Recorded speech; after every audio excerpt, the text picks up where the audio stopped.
જય માતાજી મિત્રો, હાલો અને જય જવાન ને જય કિસાન। આપણે એરંડા 50% બળી ગયા હતા અને 50% રહી ગયા હતા મોટા વરસાદમાં। એ આ એરંડા છે, તમને બતાવું।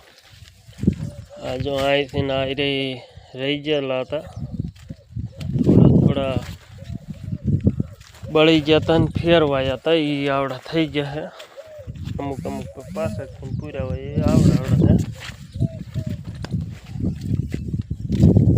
આવી રીતે વાયતર છે 3 થકું, પછી આપણે બાંધીને તો કમ્પ્લીટ કરી નાખ્યું છે।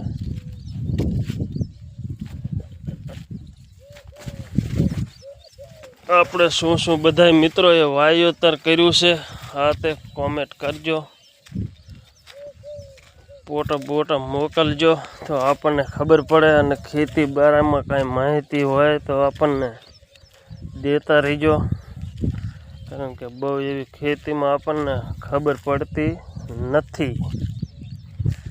આયરે આટલામાં પાણી ભરાય છે, એટલે આયરા ને એ થોડાક પાછળ જ રહ્યા છે એરંડા।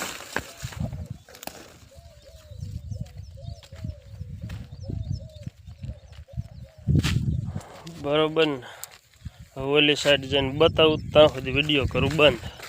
આ સાઈડ હવે નીચે આવડા છે, પણ આ બધા પાછળથી વાયેલા છે, આ બધા બળી ગયા હતા।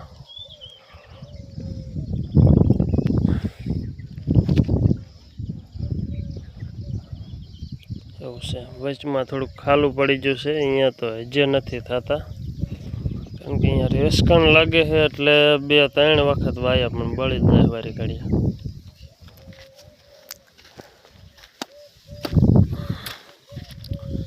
એવું છે મિત્રો, ખેતી કરવી ને એ જેવા તેવાનું કામ નથી। નાનું છોકરું મોટું કરવું ને ખેતી કરવી ને સરખું થઈ જાય, સમજ્યા? એવું થાય બધું।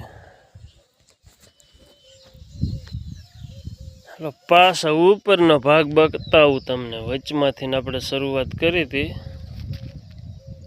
એટલે આ ઉપર ઉગમણેથી આ જો આપણે આટલામાં થતા નથી, એડા મોળા રહેશે, ઉગી જાય ને બળી જાય ને ઉગી જાય ને બળી જાય ને એવું થાય। આવી રીતે છે 100-7 વીઘાના। અને આ મિત્રો આપણે ઘરનું નથી હો, આપણે ઉધડમાંથી વાવી છીએ। અને આ થોડી ઘણી જાહેર વાવી છે ભેંસું હાટું, આ વજ છે।